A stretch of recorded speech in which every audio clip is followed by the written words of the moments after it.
Hello friends, welcome to grasp the knowledge. మా ఛానల్ని first time visit చేస్తున్నట్టయితే subscribe చేసి పక్కన ఉన్న బెల్ ఐకాన్ని క్లిక్ చేయండి. ఈరోజు మనం ఈ వీడియో ద్వారా ఏం తెలుసుకోబోతున్నామంటే రైల్వే రిక్రూట్మెంట్ బోర్డ్ మనకు రీసెంట్గా ఒక నోటిఫికేషన్ అనేది రిలీజ్ చేయడం జరిగింది. దాని గురించి క్లియర్ కట్గా ఈ యొక్క వీడియో ద్వారా తెలుసుకుందాం. ఒకసారి చూసుకున్నట్టయితే రీసెంట్గా మనకు నాన్ టెక్నికల్ పాపులర్ కేటగిరీస్ అంటే ఎన్టీపీసీ గ్రాడ్యుయేట్ ప్రోగ్రామ్ కింద అంటే ఏవైతే మనకు ఒక 5 పోస్టులకి ఈ యొక్క నోటిఫికేషన్ అనేది రిలీజ్ చేయడం జరిగిందండి. ఏదైతే ఎంప్లాయ్మెంట్ నోటిఫికేషన్ 05/2024 సంబంధించిన ఈ యొక్క నోటిఫికేషన్ కి 5 పోస్టులు ఉన్నాయి. దీంట్లో మనకు chief commercial come ticket supervisor, station master, goods train manager, junior account assistant cum typist, senior clerk cum typist. ఈ 5 పోస్టులకు గాను ఏ విధంగా ఎలిజిబిలిటీ క్రైటీరియా ఉంది, అదే విధంగా శాలరీ ఏ విధంగా ఉంది, నెక్స్ట్ సెలక్షన్ ప్రొసీజర్ ఏ విధంగా ఉంది, ఏ విధంగా అప్లై చేసుకోవాలనే దాని గురించి క్లియర్ కట్ ఇప్పుడు ఈ యొక్క వీడియో ద్వారా తెలుసుకుందాం. ఒకసారి చూసుకున్నట్టయితే దీనికి సంబంధించిన మనకు ఈ 5 పోస్టులకు సంబంధించిన వేకెన్సీస్ ఎన్ని ఉన్నాయన్న దాని గురించి, అదే విధంగా శాలరీ చూసుకున్నట్టయితే chief commercial come ticket supervisor కి వచ్చేసి మనకు లెవెల్ 6 కింద మనకు పే చేయడం జరుగుతుందండి. దాదాపుగా 35,400 మనకు ఇనిషియల్ పే ఉంటుంది. దాని ప్లస్ మనకు హెచ్ఆర్ఏ, డిఏ ఇవన్నీ కలుపుకొని కూడా దాదాపు చాలా ఎక్కువ మొత్తంలో మనకు శాలరీ అనేది రావడం జరుగుతుందండి. దీనికి సంబంధించిన ఏజ్ క్రైటీరియా ఇంతకు ముందు మనకు 18 ఇయర్స్ నుంచి 33 ఇయర్స్ వరకు ఉండేనండి. ఇప్పుడు మనకు 18 ఇయర్స్ నుంచి 36 ఏజ్ ఉన్న వాళ్ళు అప్లై చేసుకోవచ్చు దీనికి సంబంధించిన నోటిఫికేషన్ కి. అదే విధంగా ఈ యొక్క chief commercial come ticket supervisor కి ఎన్ని పోస్టులు ఉన్నాయంటే 1736 పోస్టులు అనేవి ఉండడం జరిగింది అన్ని ఆర్ఆర్బీస్ లో. అదే విధంగా స్టేషన్ మాస్టర్ చూసుకున్నట్టయితే దీనికి కూడా లెవెల్ 6 కింద మనకు శాలరీ అనేది ఇవ్వడం జరుగుతుందండి. దాదాపుగా ఇనిషియల్ పే అనేది 35,400 నుంచి ఉండడం జరుగుతుంది. అయితే దీనికి సంబంధించిన కూడా 18 ఇయర్స్ నుంచి 36 ఏజ్ ఉన్న వాళ్ళు అప్లై చేసుకోవచ్చు. దీనికి సంబంధించిన మనకు వేకెన్సీస్ ఎన్ని ఉన్నాయి, 994 వేకెన్సీస్ అనేవి ఉండడం జరిగింది. నెక్స్ట్ చూసుకున్నట్టయితే గూడ్స్ ట్రైన్ మేనేజర్ కి అయితే మనకు లెవెల్ 5 కింద మనకు పే చేయడం జరుగుతుందండి. 29,200 వరకు మనకి ఇనిషియల్ పే నుంచి స్టార్ట్ అవడం జరుగుతుంది. మరి ఏజ్ క్రైటీరియా 18 ఇయర్స్ నుంచి 36 ఏజ్ ఉన్న వాళ్ళు అప్లై చేసుకోవచ్చు. దీనికి సంబంధించిన వేకెన్సీస్ ఎన్ని ఉన్నాయి, 3144 అంటే 3144 వేకెన్సీస్ అనేది ఉండడం జరిగింది. అదే విధంగా junior accountant assistant cum typist దీనికి సంబంధించిన పే స్కేల్ మనకు 29,200 నుంచి శాలరీ అనేది స్టార్ట్ అవడం జరుగుతుంది. అంటే ఇది మాత్రం ఫిక్స్ కాదండి, దానికి సంబంధించిన హెచ్ఆర్ఏ, డిఏ ఇంకా రైల్వే అలవెన్సెస్ అన్ని కలిపి కూడా దాదాపు మనకు 60 వరకు వచ్చే ఛాన్సెస్ ఉన్నాయి.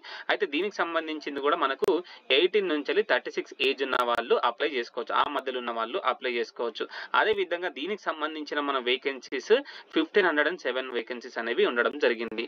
అదే విధంగా మనకు senior clerk cum typist typist కూడా మనకు 29,200 ఇనిషియల్ పే ఉన్నదండి. దీనికి సంబంధించిన వాళ్ళు కూడా 18 ఇయర్స్ నుంచి 36 ఏజ్ మధ్యలో ఉన్న వాళ్ళు అప్లై చేసుకోవచ్చు.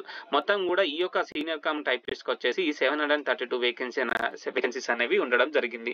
సో దీని మొత్తం వేకెన్సీస్ మనకి ఎన్ని ఉన్నాయి, 8,113 వేకెన్సీస్ అనేవి ఉండడం జరిగింది. మరియు ఆర్ఆర్బి వైజ్ మరియు రైల్వే జోన్ వైజ్ మనకు ఎనెక్సర్ బి లో క్లియర్ కట్ గా డీటెయిల్స్ అనేవి వేకెన్సీస్ అనేవి ఇవ్వడం జరిగిందండి.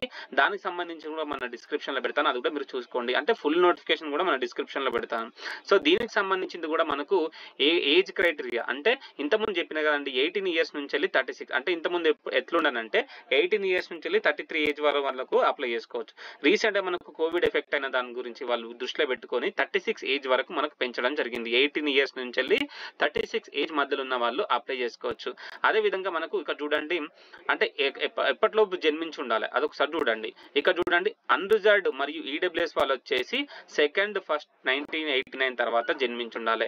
అదే విధంగా అంటే upper age limit of date of birth అయితే ఇక్కడ నాట్ ఎర్లియర్ దెన్ దీనికంటే ముందు జన్మించే వాళ్ళు ఎలిజిబుల్ కాదు. అదే విధంగా ఓబీసీ నాన్ క్రిమిలియర్ కి వచ్చేసి 2nd జనవరి 1986 వాళ్ళు అంటే తర్వాత జన్మించిన వాళ్ళు అప్లికేబుల్. ఆ తర్వాత ఎస్సీ ఎస్టీకి వచ్చేసి 2nd జనవరి 1984 దానికి తర్వాత అంటే 1894 కంటే ముందు జన్మించి ఉండకూడదు. అదే విధంగా lower limit of date of birth not earlier అంటే ఫర్ ఆల్ కమ్యూనిటీస్ కేటగిరీస్ వచ్చేసి ఫస్ట్ 2007 తర్వాత. అయితే దీనికి సంబంధించిన ఏజ్ రిలాక్సేషన్ కూడా ఇప్పుడు చూడండి 1918 కంటే ముందు కొంచెం ఏజ్ రిలాక్సేషన్ అని ఉంటుందండి. దానికి ఏ విధంగా ఉన్నదో చూపిస్తాను మీకు. అయితే ఒక్కసారి చూడండి 18 ఇయర్స్ నుంచి 36 ఏజ్ ఉన్న వాళ్ళ మధ్యలో ఉన్న వాళ్ళు అప్లై చేసుకోవచ్చు. మరి ఏజ్ రిలాక్సేషన్ ఏమైనా ఉందా అంటే ఓబీసీ మరియు నాన్ క్రీమీ లేయర్కి వచ్చేసి 3 ఇయర్స్ వరకు ఏజ్ రిలాక్సేషన్ ఉంది. అంటే ఇంతకుముందు చెప్పిన కదండి, ఏదైతే మనకు 1989 అంటే దానికంటే ముందు 1986 కంటే ముందు 3 సంవత్సరాల కంటే ముందు జన్మించిన వాళ్ళు కూడా ఏజ్ రిలాక్సేషన్ బట్టి అప్లై చేసుకోవచ్చు. అయితే దీనికి సంబంధించింది కూడా ఎస్సీ ఎస్టీ వాళ్ళకి వచ్చేసి 5 ఇయర్స్ ఉన్నది. ఎక్స్ సర్వీసెస్ మెన్ వాళ్ళకి వచ్చేసి అన్రిజర్వ్డ్ మరియు ఈడబ్ల్యూఎస్ వాళ్ళకి వచ్చేసి 3 ఇయర్స్, ఓబీసీ నాన్ క్రిమిలేయర్ వచ్చేసి 6 ఇయర్స్, ఎస్సీ ఎస్టీకి వచ్చేసి 8 ఇయర్స్. దీనికి సంబంధించిన ఏజ్ రిలాక్సేషన్ అనేది ఈ విధంగా ఉన్నది. సో దాన్ని దృష్టిలో పెట్టుకొని కూడా మీరు అప్లై చేసుకోవచ్చు. నెక్స్ట్ చూసుకున్నట్టయితే ఎడ్యుకేషన్ క్వాలిఫికేషన్ ఏ విధంగా ఉన్నది. మరి ఈ యొక్క 5 పోస్టులకు గాను ఏ విధంగా ఎడ్యుకేషన్ క్వాలిఫికేషన్ ఉన్నదంటే చీఫ్ కమర్షియల్ కమ్ టికెట్ సూపర్వైజర్కి వచ్చేసి డిగ్రీ, ఏ డిగ్రీ ఉన్నా సరిపోతుంది. ఓపెన్ డిగ్రీ ఉన్నా, రెగ్యులర్ డిగ్రీ ఉన్నా, బీటెక్, బీఈ, బీఎస్సీ, బీకామ్ ఏది ఉన్నా కూడా ఈ యొక్క పోస్ట్కి అప్లై చేసుకోవచ్చు. అదే విధంగా స్టేషన్ మాస్టర్కి ఇంతకుముందు చెప్పిన కదండి, డిగ్రీ ఏది ఉన్నా అప్లై చేసుకో. ఓపెన్ డిగ్రీలో మీరు ఏది చేసినా కూడా ఈ యొక్క పోస్టులకి అప్లై చేసుకోవచ్చు. ఓపెన్ డిగ్రీ చేసినా, రెగ్యులర్ డిగ్రీ చేసినా, బీటెక్ చేసినా, లేదంటే మీరు ఫార్మసీ చేసినా, ఇది ఏది చేసినా కూడా ఈ యొక్క పోస్ట్కి అప్లై చేసుకో. అంటే జస్ట్ మీకు డిగ్రీ హోల్డ్ అయ్యి ఉండాలి. డిగ్రీ హోల్డ్ అయ్యి ఉంటే మాత్రం, అంటే డిగ్రీ హోల్డర్ అయ్యి ఉంటే మాత్రము అప్లై చేసుకోవచ్చు. అదేవిధంగా goods trainer manager, goods train manager కూడా సేమ్ డిగ్రీ అనేది క్వాలిఫికేషన్. అదేవిధంగా జూనియర్ అకౌంటెంట్ అసిస్టెంట్ కమ్ టైపిస్ట్కి వచ్చేసి degree from recognised university or its equivalent. Typing proficiency in English or Hindi on computer is essential. అంటే డిగ్రీ అనేది తప్పకుండా ఉండాలి. అదేవిధంగా టైపింగ్ అనేది వచ్చి ఉండాలి. అంటే సర్టిఫికేట్ అనేది ఇక్కడ అంటే నెసెసరీ అయితే కాదండి. అప్పటి వరకు మీరు ఏదైతే పోస్టింగ్ వచ్చేంత వరకు టైపింగ్ అనేది నేర్చుకొని ఉంటే సరిపోతుంది. అదేవిధంగా మనం 5th పోస్ట్ చూసుకున్నట్టయితే సీనియర్ క్లర్క్ కమ్ టైపిస్ట్కి వచ్చేసి డిగ్రీ అనేది మ్యాండేటరీ. అంటే ఇవి అన్నిటి కూడా డిగ్రీ అనేది మ్యాండేటరీ అండి. ఇప్పటి వరకు చెప్పినట్టు ఓపెన్ డిగ్రీ చేసినా, రెగ్యులర్ డిగ్రీ చేసినా, బీటెక్ చేసినా, ఫార్మసీ చేసినా, ఇంకా ఇతర ఏదైనా డిగ్రీ చేసినా కూడా ఈ డిగ్రీ ఈక్వలెంట్ అని ఉంటే మాత్రము మీరు అప్లై చేసుకోవచ్చు. అదే విధంగా ఈ యొక్క 2 పోస్టులకి జూనియర్ అకౌంటెంట్ అసిస్టెంట్ కమ్ టైపిస్ట్కి వచ్చేసి, సీనియర్ క్లర్క్ టైపిస్ట్కి వచ్చేసి రెండింటికి కూడా మనకు ఇంగ్లీష్ కానీ లేదంటే హిందీలో కానీ మనకు టైపింగ్ వచ్చేసి ఉండాలి. అదే విధంగా మనము సెలక్షన్ ప్రొసీజర్ ఏ విధంగా ఉంటుంది. ఈ యొక్క 5 పోస్టులకు గాను మనకు 2 సిబిటీలు అంటే కంప్యూటర్ బేస్డ్ టెస్ట్ అనేది నిర్వహించడం జరుగుతుంది. 2 కామన్ ఫర్ ఆల్ పోస్టెస్. ఈ అన్నిటికి కూడా మనకు common for all posts CBT stage 1 ఒకటి నిర్వహిస్తారు. అదే విధంగా సెకండ్ స్టేజ్ 2 కూడా మనకు నిర్వహించడం జరుగుతుంది. ఏదైతే సీనియర్ క్లర్క్ కమ్ టైపిస్ట్ కి మరియు junior accountant assistant cum typist కి మనకు టైపింగ్ టెస్ట్, ఈ 2 ఎగ్జామ్స్ అయిపోయిన తర్వాత టైపింగ్ స్కిల్ టెస్ట్ అనేది నిర్వహించడం జరుగుతుంది. అదే విధంగా స్టేషన్ మాస్టర్ కి వచ్చేసి కంప్యూటర్ బేస్డ్ ఆప్టిట్యూడ్ టెస్ట్ కూడా 3rd ఎగ్జామ్ అనేది నిర్వహించడం జరుగుతుంది. అది కూడా స్కిల్ టెస్ట్ అనేది. సో వాళ్ళ యొక్క ప్రొఫిషియన్సీ టెస్ట్ చేయడానికి ఈ యొక్క స్కిల్ టెస్ట్ అనేది నిర్వహించడం జరుగుతుంది. అదే విధంగా మనకు ఫస్ట్ స్టేజ్ ఇంతకుముందు చెప్పిన కదండి, అన్ని పోస్టులకు గాను 2 ఎగ్జామ్స్ నిర్వహిస్తారు. కాబట్టి ఫస్ట్ స్టేజ్ లో మనకు సిబిటీలో ఏమేమి ఎగ్జామ్స్ ఉన్నాయి అంటే ఏమేమి క్వశ్చన్స్ అడుగుతారంటే, ఈ యొక్క ఎగ్జామ్ అనేది మనకు 90 minutes ఉంటుంది. అంటే 1.5 hour ఉంటుందండి. దీంట్లో జనరల్ అవేర్నెస్ వచ్చేసి మనకు 40 క్వశ్చన్స్ అడగడం జరుగుతుంది. అదేవిధంగా each question carries 1 mark. Mathematics వచ్చేసి 30 క్వశ్చన్స్, జనరల్ ఇంటెలిజెన్స్ మరియు రీజనింగ్ వచ్చేసి 30 క్వశ్చన్స్. మొత్తం కలిపి మనకు 130 అంటే 90 minutes లో అంటే 1 hour 30 minutes లో మనకు 100 క్వశ్చన్స్ కి మనం ఆన్సర్ చేయాల్సి ఉంటుంది. అదొకసారి మీరు గమనించుకొని ఈ యొక్క ఎగ్జామ్స్ కి అప్లై చేసుకోండి. అదే విధంగా మనకు పీడబ్ల్యూడి క్యాండిడేట్స్ అయితేనేమో 120 minutes కి అప్లై అంటే 120 minutes అనేది ఇవ్వడం జరుగుతుంది. అది కూడా స్క్రైబ్ ఒకవేళ కావాలంటేనేమో అప్లై చేసుకోవచ్చు. అదే విధంగా ఈ యొక్క క్వశ్చన్ కి 1 mark ఉండడం జరుగుతుందండి. నెగిటివ్ వచ్చేసి 1/3 అనేది మనకు నెగిటివ్ మార్కింగ్ ఉంటుంది. అదొకసారి మీరు గమనించుకోవాలి. అదే విధంగా దీనికి సంబంధించిన ఫస్ట్ స్టేజ్ సిబిటి ఎగ్జామ్ అనేది ఈ యొక్క డీటెయిల్ అండి. అదే విధంగా నెక్స్ట్ చూసుకున్నట్టయితే సెకండ్ స్టేజ్ సిబిటి ఎగ్జామ్ చూసుకున్నాం. సెకండ్ స్టేజ్ అంటే ఎవరైతే ఫస్ట్ దాంట్లో ఇక్కడ చూడండి, short listing of candidates for the second stage CBT shall be based on the normalized marks obtained by them in first stage of CBT.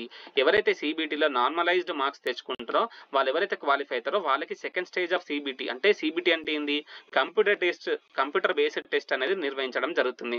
So దానికి total number of candidates to be short listed shall be 15 times the community wise. అంటే ఇప్పుడు మనకు community wise గా ఎన్ని పోస్టులు అయితే ఉన్నాయో అన్ని పోస్టులకు గాను 15 times అన్నిస్ట్ 15 అనేది సెలెక్ట్ చేయడం జరుగుతుంది. 1:15 సెలెక్ట్ చేసిన తర్వాత వాళ్ళకి సెకండ్ స్టేజ్ ఆఫ్ సిబిటి అనేది నిర్వహించడం జరుగుతుంది. మరి ఒక సెకండ్ స్టేజ్ ఆఫ్ సిబిటిలో ఏమేమి క్వశ్చన్స్ ఉంటాయి, ఇది కూడా 90 మినిట్స్ అండి. అంటే 1 అవర్ 30 మినిట్స్ క్వశ్చన్, అంటే 1 అవర్ 30 మినిట్స్ అనేది ఒక ఎగ్జామ్. దీంట్లో కూడా జనరల్ అవేర్నెస్ వచ్చేసి 50 క్వశ్చన్స్, మ్యాథమెటిక్స్ వచ్చేసి 35 క్వశ్చన్స్, జనరల్ ఇంటెలిజెన్స్ మరియు రీజనింగ్ వచ్చేసి 35 క్వశ్చన్స్. అదేవిధంగా టోటల్ క్వశ్చన్స్ వచ్చేసి 120 క్వశ్చన్స్ అనేది మనకు 90 మినిట్స్ గా కంప్లీట్ చేయాల్సి ఉంటుంది. అదొకసారి మీరు గమనించుకోవాలి. దాన్ని చూసుకొని ఈ యొక్క ఎగ్జామ్ కి అప్లై చేసుకోండి. అయితే దీనికి సంబంధించిన కూడా నెగిటివ్ మార్కింగ్ ఉంటుంది, అంటే సెకండ్ స్టేజ్ లో కూడా అదొకసారి మీరు గమనించుకొని మీరు అప్లై చేసుకునేటప్పుడు కూడా అన్ని కూడా క్లియర్ కట్ గా చూసుకోండి. దీనికి సంబంధించిన ఫుల్ ఏమంటారు పూర్తి నోటిఫికేషన్ కూడా మన డిస్క్రిప్షన్ లో పెడతాను. మరి నెక్స్ట్ ఇంపార్టెంట్ డేట్స్ ఏ విధంగా ఉన్నాయి అంటే మనకు అప్లికేషన్ ప్రాసెస్ ఎప్పుడు స్టార్ట్ అయింది, ఈ యొక్క నోటిఫికేషన్ అనేది మనకి ఎప్పుడు వచ్చిందంటే 13th సెప్టెంబర్ 2024 రావడం జరిగింది.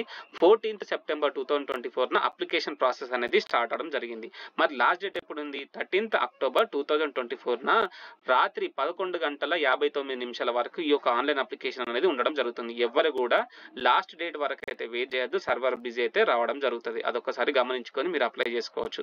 అదేవిధంగా మనకి ఎప్పుడు స్టార్ట్ అయింది, 14 సెప్టెంబర్ నుంచి స్టార్ట్ అయింది కాబట్టి ఇమీడియట్ గా అప్లై చేసుకోండి. ఎట్లా అప్లై చేసుకోవాలో కూడా నేను ఈ యొక్క వీడియోలో లాస్ట్ చెప్తానండి. అంటే జస్ట్ మీకు హింట్ ఇస్తాను ఏ విధంగా అప్లై చేసుకోవాలనేది. నెక్స్ట్ ఆ ప్రాసెస్ గా మీరు పోవచ్చు. అయితే date for fees payment after closing date, అంటే ఒకవేళ మీరు ఇక్కడ రిజిస్ట్రేషన్ చేసుకున్న తర్వాత కూడా పేమెంట్ ఒకవేళ చేయనట్టయితే కూడా 14th అక్టోబర్ 2024 మరియు 15th అక్టోబర్ 2024 ఆ యొక్క ఫీజు అనేది పే చేసుకోవచ్చు. మరియు ఒక అప్లికేషన్ చేసిన తర్వాత దాంట్లో ఏమైనా మిస్టేక్స్ ఉంటే మీరు మాడిఫై చేయడానికి ఎప్పటి వరకు ఉన్నది, 16th 10th అంటే 16 అక్టోబర్ 2024 మరియు 25th అక్టోబర్ 2024, 16 నుంచి 25th వరకు మీరు ఏదైతే అకౌంట్ క్రియేట్ చేసుకొని అప్లై చేసుకుంటారో దాంట్లో మన మిస్టేక్స్ ఉంటే ఈ యొక్క చెప్పిన డేట్స్ లో మీరు దాన్ని క్లియర్ చేసుకోవచ్చు. అదొకసారి మీరు గమనించుకోవాలి. నెక్స్ట్ చూసుకుంటే అప్లై చేసుకునేటప్పుడు మనకు అప్లికేషన్ ఫీ ఎంత ఉన్నది ఇక్కడ చూడండి. For all candidates except the fee concession categories mentioned below at serial number 2, దీనికి కాకుండా out of this fee of 500 rupees and amount of 400 shall be refunded duly deducting bank charges on appearing first stage. ఎవరైతే విద్యార్థులు మనకు ఈ యొక్క fee exemption లేని వాళ్ళు 500 rupees అనేది పే చేయాల్సి ఉంటుంది. ఈ యొక్క 500 రూపీస్ మీరు పే చేసిన తర్వాత కూడా ఓన్లీ 100 రూపీస్, అంటే మీరు ఎగ్జామ్ రాసినట్టయితే ఓన్లీ 100 రూపీస్ మనకు డిడక్ట్ చేసుకొని 400 రూపాయలు అనేది మళ్ళీ మీ యొక్క బ్యాంక్ అకౌంట్ కి వాళ్ళు రిఫండ్ చేయడం జరుగుతుంది. అదే విధంగా సెకండ్ వాళ్ళకి చూసుకున్నట్టయితే ఫర్ పీడబ్ల్యూడి లేదంటే ఫీమేల్ ఆల్ కేటగిరీస్, అదే విధంగా transgender, ex services men candidates and candidates belonging to SC ST minority communities and economical EWC వాళ్ళకు కూడా 250 రూపీస్ అనేది మనకు అప్లికేషన్ ఫీ అనేది ఉండడం జరిగింది. ఆ యొక్క అప్లికేషన్ ఫీజు కూడా మనకు రీఫండ్ చేయడం జరుగుతుంది. బోత్ ఇక్కడ కూడా 500 పే చేస్తేనేమో 400 రూపీస్ ఇస్తారు, ఇక 250 పే చేస్తేనేమో 250 రూపీస్ అనేది మనకు అందరు కూడా రిఫండ్ చేయడం జరుగుతుంది. అదొకసారి మీరు గమనించుకోవాలి. ఎవరైతే ఆన్ అపియరింగ్ అంటే మీరు ఓన్లీ ఎగ్జామ్ రాస్తే మాత్రమే మీకు రీఫండ్ అనేది రావడం జరుగుతుంది, రాయకపోతే రాదు. అదొకసారి మీరు గమనించుకొని మీ యొక్క ఫీ అనేది పే చేసుకోవాలి. పే చేసుకుంటే మనకు ఆ రీఫండ్ ఇక్కడ వస్తుంది, ఇక్కడ కూడా వస్తుంది. అంటే వీళ్ళ 250 పే చేసినందుకు 250 వచ్చేసి, ఇక్కడ 500 పే చేసినందుకు ఓన్లీ 100 రూపీస్ డిడక్ట్ చేసుకొని 400 రూపీస్ అనేది మనకు రిఫండ్ చేయడం జరుగుతుంది. మరి దీనికి సంబంధించింది కూడా ఏ విధంగా అప్లై చేసుకోవాలంటే మనకు RRB railway recruitment board Secunderabad ఒక వెబ్సైట్ కి వెళ్ళిన తర్వాత ఈ విధంగా ఓపెన్ అవడం జరుగుతుంది. ఈ విధంగా ఓపెన్ అయిన తర్వాత మనకు ఇక్కడ కింద స్క్రోల్ డౌన్ చేస్తే లేటెస్ట్ అప్డేట్స్ అని ఉంటుంది. లేటెస్ట్ అప్డేట్స్ దగ్గర ఇక్కడ చూడండి, centralised employment notice number 05/2024 NTPC non technical popular categories graduate application link for CEN 05/2024 అని ఉంది కదండి. Link will be live from ఇక్కడ చూడండి 14th సెప్టెంబర్ 2024 నుంచి అవైలబుల్ ఉన్నదని చెప్తున్నది. ఇక్కడ క్లిక్ హియర్ ఫర్ లింక్ అంటే ఇక్కడ మనం క్లిక్ చేస్తే అంటే డీటెయిల్డ్ నోటిఫికేషన్ కావాలంటేనేమో ఇక్కడ క్లిక్ చేయాలి, మనం అప్లై చేయాలనుకుంటేనేమో ఇక్కడ క్లిక్ చేయాలి. ఇక్కడ క్లిక్ చేసిన తర్వాత ఈ విధంగా మనకు హోమ్ పేజ్ అనేది ఓపెన్ అవడం జరుగుతుంది. ఈ విధంగా ఓపెన్ అయిన తర్వాత ఇక్కడ అప్లై అని ఉంది కదండి, అప్లై క్లిక్ చేయండి. అప్లై క్లిక్ చేస్తే ఈ విధంగా ఓపెన్ అవడం జరుగుతుందండి. ఒకవేళ మీరు ఇంతకు ముందే రైల్వే రిక్రూట్మెంట్ బోర్డులో అప్లై చేసినట్టయితే అంటే ఆర్పిఎఫ్ కానీ లేకపోతే ఏఎల్పికి కానీ ఇంతకుముందు అసిస్టెంట్ లోకల్ పైలట్ కానీ ఆర్పిఎఫ్ అంటే రైల్వే ప్రొటెక్షన్ ఫోర్స్ కి అప్లై చేసినట్టయితే ఆ యొక్క అకౌంట్ ఉంటే మీరు డైరెక్ట్ లాగిన్ అయ్యి అప్లై చేసుకోవచ్చు. ఆ యొక్క లాగిన్ ఐడి పాస్వర్డ్ తోని. ఒకవేళ మీ దగ్గర అట్లా లేకుండా అవి రెండింటికి కూడా మీరు అప్లై చేయనట్టయితే మీరు ఏం చేయొచ్చు అంటే న్యూ అకౌంట్ క్రియేట్ చేసుకోవాలి. క్రియేట్ అకౌంట్ అని ఉంటుంది. ఇక్కడ మనము అప్లై నౌ క్లిక్ చేసిన తర్వాత క్రియేట్ అకౌంట్ అండ్ లాగిన్ అని ఉంటుంది. అక్కడ క్రియేట్ అకౌంట్ అంటేనేమో కొత్త అకౌంట్ క్రియేట్ చేసుకోవాలి. ఒకవేళ మరి ఇంతకు ముందే ఏఎల్పికి అంటే మన అసిస్టెంట్ లోకల్ పైలట్ కానీ లేదంటే రైల్వే ప్రొటెక్షన్ ఫోర్స్కి అప్లై చేసినట్టయితే ఆ యొక్క లాగిన్ ఐడి పాస్వర్డ్ ఉంటుంది కాబట్టి లాగిన్ అని క్లిక్ చేయండి.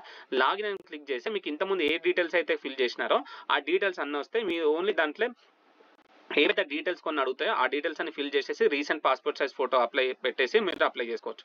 మరొకవేళ మీరు అకౌంట్ క్రియేట్ చేసుకున్నట్టయితే ఇక్కడ అకౌంట్ అనేది క్రియేట్ చేసుకోవచ్చు. చూడండి, కంట్రీ ఆఫ్ నేషనాలిటీ ఇక్కడ మనం ఇండియన్ అని క్లిక్ చేయాలి. Full name as per the 10th క్లాస్లో మీకు ఏ విధంగా అయితే పేరు ఉన్నదో ఆ విధంగా పేరు మాత్రమే, ఆధార్ కార్డులో ఉన్నదైతే పెట్టొద్దు, ఓన్లీ 10th క్లాస్లో ఉన్నది మాత్రమే పరిగణిస్తారు కాబట్టి అది మాత్రమే ఎంటర్ చేయాలి. మరి ఇక్కడ ఫుల్ నేమ్ ఎంటర్ చేసిన తర్వాత సేమ్ యాజ్ గా రీటైప్ ఫుల్ నేమ్, ఇక రీటైప్ ఫుల్ నేమ్ అడిగింది కదంటే అక్కడ కూడా ఎంటర్ చేయాల్సి ఉంటుంది. Have you changed your name, ఇంతకుముందు ఏమైనా పేరు చేంజ్ చేసుకున్నాం అంటే లేదు కాబట్టి నో అని క్లిక్ చేయండి. ఆ తర్వాత ఒకవేళ చేంజ్ చేసుకున్నట్టయితేనేమో పెట్టాను, మాక్సిమం అయితే చేంజ్ చేసుకోరు, ఎందుకంటే ఎస్ఎస్సి మార్క్స్ మెమోలో ఏదైతే ఉన్నదో అది మాత్రమే ఫైనల్ ఉంటుంది కాబట్టి అదే ఎంటర్ చేయండి. Have you changed your name, no. Date of birth కూడా ఎంటర్ చేయండి. Retype of date of birth అది కూడా ఎంటర్ చేసి జెండర్ ఫీమేల్, మేల్, ట్రాన్స్జెండర్ ఇవన్నీ కూడా ఉంటాయి కాబట్టి మేల్ అయితే మేల్, ఫీమేల్ అయితే ఫీమేల్ ఎంటర్ చేసేసి ఇక్కడ సెలెక్ట్, మళ్ళీ అది కూడా సేమ్ ఇక్కడ కన్ఫర్మ్ చేయండి. ఫాదర్ నేమ్ కూడా ఎంటర్ చేయండి. As per 10th class memo ప్రకారంగా ఫాదర్ నేమ్ ఏ విధంగా ఉందో ఆ విధంగా మాత్రమే ఇక్కడ ఎంటర్ చేయండి. రీటైప్ కూడా అక్కడ ఎంటర్ చేసేసి నెక్స్ట్ చూసుకున్నట్లయితే మదర్స్ నేమ్ అడుగుతుంది. మదర్స్ నేమ్ కూడా 10th క్లాస్ మెమోలో ఏ విధంగా ఉన్నదో అది మాత్రం ఎంటర్ చేయండి. ఆధార్ కార్డ్ సంబంధించిన మీకు ఏ మొబైల్ నెంబర్ అయితే ఉంటుందో ఆ మొబైల్ నెంబర్, అంటే ఆ మొబైల్ నెంబర్కి ఓటీపీ వస్తుంది, అదొకసారి గమనించుకోవాలి. ఇక్కడ మనము ఆధార్ నెంబర్ ఎంటర్ చేసేసి వెరిఫై యూజింగ్ ఆధార్, ఇక్కడ మనం దాన్ని క్లిక్ చేస్తే ఓటీపీ వస్తుంది, ఓటీపీ ఎంటర్ చేయాలి. ఆ తర్వాత ఈమెయిల్ ఐడి వస్తుందండి, ఈమెయిల్ ఐడి ఎంటర్ చేసేసి ఓటీపీ వస్తుంది. దానికి కూడా ఓటీపీ మనం కన్ఫర్మ్ చేసిన తర్వాత మొబైల్ నెంబర్కి సంబంధించిన ఓటీపీ కన్ఫర్మ్ చేసిన తర్వాత క్రియేట్ యువర్ పాస్వర్డ్ అని వస్తుంది. ఒక పాస్వర్డ్ మీరు పెట్టుకోవాలి, అది ఎవరికి కూడా షేర్ చేయొద్దు. ఆ పాస్వర్డ్ కూడా పెట్టేసుకొని మీరు కన్ఫర్మ్ కొట్టిన తర్వాత మీకు లాగిన్ ఐడి పాస్వర్డ్ అనేది రావడం జరుగుతుంది. ఎవరైతే ఇంతకు ముందు మనకు రైల్వే రిక్రూట్మెంట్ బోర్డులో అకౌంట్ లేనట్టయితే ఈ యొక్క అకౌంట్ క్రియేట్ చేసుకోండి. ఒకవేళ అకౌంట్ ఉంటే అవసరం లేదు, అదొకసారి మీరు గమనించుకోవాలి. అయితే మీరు ఇక్కడ క్యాప్చా కూడా ఎంటర్ చేసి సబ్మిట్ కొడితే మనకు ఈ యొక్క అకౌంట్ డీటెయిల్స్ అనేది రావడం జరుగుతుంది. దాన్ని మనము ఎంటర్ చేసేసి లాగిన్ క్రియేట్ చేసేసి మనం అప్లికేషన్ ప్రాసెస్ అంతా ఎంటర్ చేసేసి మీ ఎడ్యుకేషన్ డీటెయిల్స్, మీ కాస్ట్ డీటెయిల్స్ ఇవన్నీ కూడా ఎంటర్ చేసేసి అదేవిధంగా దానికి సంబంధించిన మనకు ఫోటో, సిగ్నేచర్ ఇవన్నీ కూడా అప్లోడ్ చేసేసి మీరు అప్లై చేసుకోవచ్చు. దీనికి సంబంధించిన ఎంప్లాయ్మెంట్ నోటిఫికేషన్ సంబంధించిన అప్డేట్స్, మరి అదేవిధంగా మన అడ్మిషన్ సంబంధించిన అప్డేట్స్, స్కాలర్షిప్స్ సంబంధించిన అప్డేట్స్ మనం అన్ని కూడా క్లియర్ కట్గా ఈ యొక్క ఛానల్ ద్వారా మనందరూ కూడా మనకు ఏమంటారు అప్డేట్స్ ఇస్తున్నామండి. సో మన ఛానల్ కూడా అందరూ సబ్స్క్రైబ్ చేయండి. అదేవిధంగా దీనికి సంబంధించిన అప్లికేషన్ కూడా మనము ఈ యొక్క వెబ్సైట్ చూడండి, rrbsikindrabad.gov.in అనే వెబ్సైట్కి వెళ్తే మనకు అప్లికేషన్ అనేది ఉండడం జరుగుతుంది. లాస్ట్ డేట్ ఎప్పుడు ఉన్నది? 13th October 2024 అనేది లాస్ట్ డేట్ ఉన్నది. లాస్ట్ డేట్ వరకు వెయిట్ చేయొద్దు, మీరు ముందే అప్లై చేసుకోండి. సో దీనికి సంబంధించింది కూడా నేను ఇంకేమైనా అప్డేట్స్ ఉన్నా కూడా, ఒకవేళ అడ్మిట్ కార్డ్స్ రిలీజ్ అయినా లేదంటే నెక్స్ట్ ఎగ్జామ్ ఏ విధంగా ఉంటుంది అన్నిటి కూడా నేను వీడియోస్ చేసేసి మన ఛానల్ ద్వారా మీకు అప్డేట్ చేస్తానండి. ఇప్పటి వరకు నేను ఏవైతే కొన్ని వీడియోస్ చేశాను, admission updates, next scholarship updates, next employment updates ఇవన్నీ కూడా మన ఛానల్ ద్వారా అందరూ కూడా అప్డేట్ చేస్తున్నానండి. ఇంకా మీకు కెరీర్ కౌన్సిలింగ్ గురించి కూడా కావాలంటే కూడా ఈ యొక్క ఛానల్ ద్వారా అందరికి కూడా అప్డేట్స్ నేను ఇస్తున్నానండి. 10th క్లాస్ తర్వాత ఏం చేయాలి, డిగ్రీ తర్వాత ఏం చేయాలి, ఇంటర్మీడియట్ తర్వాత ఏం చేయాలి, ఏ కోర్స్ చేస్తే బాగుంటుంది అనే దాని కూడా, నెక్స్ట్ ఆ కోర్స్కి సంబంధించిన ఎటువంటి స్కాలర్షిప్స్ వస్తాయి ఇవన్నీ కూడా నేను ఇంతకుముందు నాకు ఎక్స్పీరియన్స్ ఉంది కాబట్టి మీ అందరు కూడా అటువంటి వీడియోస్ అందరు కూడా తీసుకొచ్చి మీ అందరు కూడా షేర్ చేస్తానండి. సో ఈ యొక్క ఛానల్ కూడా మీ అందరూ కూడా సబ్స్క్రైబ్ చేసి ఆదరించండి. సో మా వీడియో కనుక మీ అందరూ కూడా నచ్చినట్టయితే లైక్ కొట్టించుకోండి. అదేవిధంగా మీకు ఎటువంటి డౌట్స్ ఉన్నా కూడా కామెంట్స్ ద్వారా తెలియజేయండి. కామెంట్స్ ద్వారా తెలియజేస్తే నేను ప్రతిదీ కూడా మీకు రిప్లై ఇస్తాను. ఒకవేళ మీకు డౌట్ ఉంటే అప్లై చేసేటప్పుడు ఏమైనా డౌట్ వచ్చినా లేదంటే ఇంకేమైనా డౌట్స్ ఉన్నా కూడా మీరు కామెంట్స్ ద్వారా తెలియజేస్తే తప్పకుండా మీకు అప్డేట్ అనేది ఇస్తాను. సో ఈ యొక్క వీడియో కూడా మీ అందరూ కూడా నచ్చినట్టయితే అందరూ కూడా షేర్ చేయండి. ఇంకెవరైనా ఎలిజిబుల్ క్యాండిడేట్స్ ఉన్నా కూడా వాళ్ళందరికీ షేర్ చేస్తే కూడా పాపం అప్లై చేస్తారు. ఎవరైతే అన్ఎంప్లాయిడ్ ఉన్నారో వాళ్ళందరూ కూడా అప్లై చేస్తారు కాబట్టి తప్పకుండా ఈ యొక్క వీడియో షేర్ చేయండి. మా ఛానల్ మీ అందరూ కూడా నచ్చినట్టయితే, మా ఛానల్లో ఉన్న వీడియోస్ కూడా మీ అందరూ కూడా నచ్చినట్టయితే తప్పకుండా మా ఛానల్ని సబ్స్క్రైబ్ చేయండి. Thank you so much.